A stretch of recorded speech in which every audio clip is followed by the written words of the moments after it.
আসসালামু আলাইকুম ষষ্ঠ শ্রেণীর শিক্ষার্থীরা, তোমরা সবাই কেমন আছো? আশা করি আল্লাহর রহমতে সবাই ভালো আছো। খুঁজতে খুঁজতে আমাদের ভিডিওটি তোমাদের কাছে হাজির হয়েছে।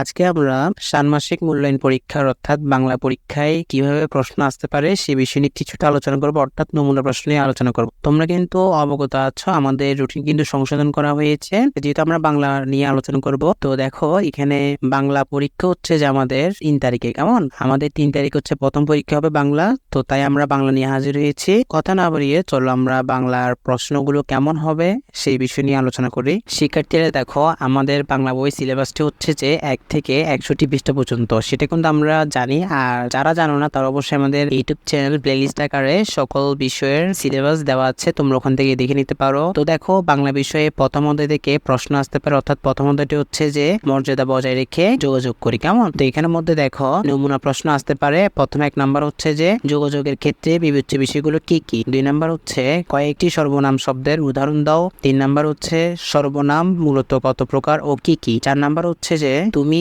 তোমার, তোমাকে কি ধরনের সর্বনামের উদাহরণ, অর্থাৎ এই যেগুলো সবগুলো কি, কোন ধরনের সর্বনাম সেগুলো উদাহরণগুলো লিখতে হবে, অর্থাৎ এগুলো সবগুলো উদাহরণ, তবে উদাহরণগুলো কোন সর্বনামের সেগুলো লিখতে হবে। তারপরে দেখো 5 নম্বরে আপনি, আপনার, আপনাকে কি ধরনের সর্বনামের উদাহরণ, অর্থাৎ এগুলো আপনি, আপনার, আপনাকে, এই যে এগুলো সবগুলো কোন ধরনের সর্বনামের উদাহরণ সেটা লিখতে হবে, ঠিক আছে? তারপরে দেখো 6 নাম্বার, দেখো তুমি, তোর, তোকে কি ধরন সর্বনামের উদাহরণ। তারপরে দেখো 7 নাম্বার আমরা দিয়েছি ক্রিয়া কাকে বলে, কয়েকটি উদাহরণ দাও। এখানে 2টা প্রশ্নকে আমরা একসাথে লিখে দিয়েছি, ক্রিয়া কাকে বলে আর হচ্ছে কয়েকটি ক্রিয়ার উদাহরণ দাও। তারপরে দেখো এখানে 8 নাম্বার, দেখো যোগাযোগ মূলত কতভাবে হয় ও কি কি, কেমন? তো যোগাযোগ কতভাবে হয় ও কি কি। তারপরে 9 নাম্বারে বার্ষিক যোগাযোগের প্রধান রূপ কয়টি ও কি কি। তারপর 10 নাম্বার হচ্ছে যে কোন যোগাযোগের ক্ষেত্রে হাত ও চোখের ইশারা ব্যবহার করা হয়। এইগুলো সবগুলো আমাদের কি স্যার প্রথম অধ্যায়ের, কেমন? আমরা যে নমুনা প্রশ্নটি দিয়ে দিয়েছি সেগুলো তোমরা যদি আয়ত্ত করে ফেলতে পারো তাহলে কিন্তু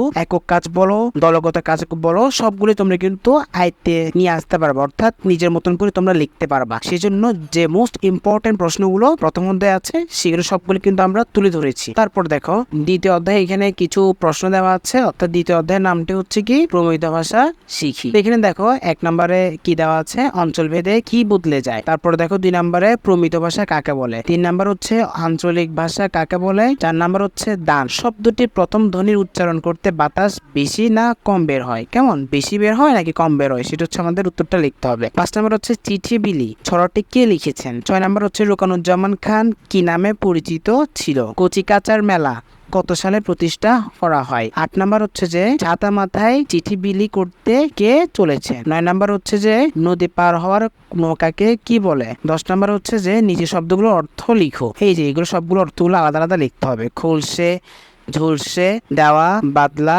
ভেটকি, সাতের বেলা, সাচ্চা, এগুলো সবগুলো কি তোমরা ভালো করে পড়ে নিবা, কেননা এগুলো পড়লে কিন্তু তোমরা একক কাজ বলো, দলগত কাজ বলো, সবগুলো কিন্তু তোমরা পারবা, কেমন? তো দ্বিতীয় অধ্যায়ের মধ্যে এগুলো সবগুলো খুবই গুরুত্বপূর্ণ এগুলো। আর যারা অবশ্যই দ্বিতীয় অধ্যায়টি ভালো করে রিডিং সহ পড়েছো, তোমরা কিন্তু অলরেডি এই প্রশ্নগুলোর উত্তর কিন্তু চিনে চেনা লাগবে, কেমন? তোমরা কিন্তু অলরেডি পারবা।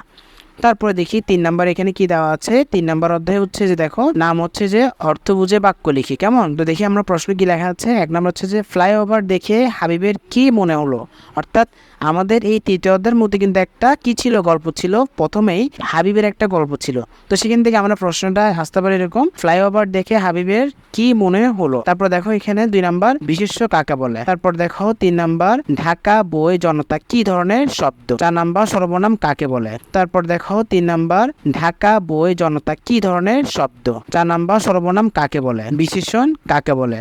6 নাম্বার লক্ষ্য জনতা, এখানে লক্ষ্য কি ধরনের শব্দ। তারপরে দেখো 7 নাম্বার ক্রিয়া কাকে বলে। 8 নাম্বার অনুসর্গ কাকে বলে। 6 নাম্বার যোজক কাকে বলে। 10 নাম্বার বক্তব্যের লক্ষ্য অনুযায়ী বাক্যকে কয় ভাগে ভাগ করা যায় ও কি কি। তারপর দেখো 11 নাম্বার জ্যোতিচিহ্ন কাকে বলে। 12 নাম্বার দাড়ি বাক্যের কোথায় বসে। 13 নাম্বার জ্ঞানী শব্দটি বিপরীত শব্দ কি। তারপরে দেখো 14 নাম্বার পাকাপাকি ছড়াটির লেখক কে, লেখকের নাম লিখতে হবে। তারপরে 15 নাম্বার হচ্ছে যে নিচের শব্দগুলো প্রতিশব্দ লেখো, এগুলো সবগুলো কি করতে হবে, প্রতিশব্দ লিখতে হবে। অনেক, পানি, নারী, সমুদ্র, সূর্য, হাত, এগুলো সবগুলো কি আমাদের প্রতিশব্দ লিখতে হবে। এগুলো সবগুলো কিন্তু আমাদের পাঠ্য বইয়ের আলোকে কিন্তু প্রশ্নগুলো দেওয়া হয়েছে। তারপরে দেখো চতুর্থ অধ্যায় এখানে কি বলা হয়েছে, চারপাশে লেখার সাথে পরিচিত হই, অর্থাৎ এটা আমাদের চতুর্থ অধ্যায়ের নাম। তো এখানে দেখো নমুনা প্রশ্ন এখানে আমরা দিতে পারি। 1 নাম্বার হচ্ছে যে সংগঠনের পরিচয় তুলে ধরা হয় কিসের মাধ্যমে। 2 নাম্বার দেখো পণ্য সংক্রান্ত বিজ্ঞাপন কোথায় দেখা যায়। 3 নাম্বার স্ক্রল কোথায় দেখা যায়। 4 নাম্বার কোনটি হাতে লেখা যায় বা ছাপানো যায়।